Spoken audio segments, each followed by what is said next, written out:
জাবালকে আল্লাহ নবী বিলাইছেন, বলছেন মুআজ যাও, মনটা চায় না তোমার বিদায় দেই, তারপরও কিছু করার নাই, যেহেতু তোমার বিদায় হচ্ছে।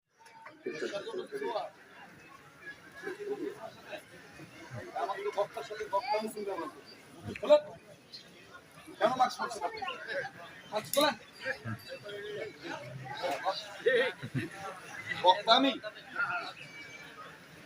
কি করছি এখানে?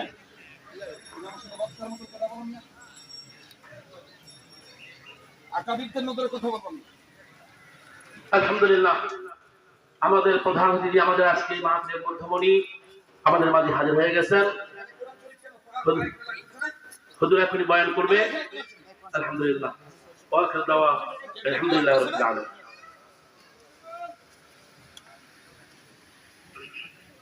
আল্লাহকে খুশি করার জন্য মাহফিল।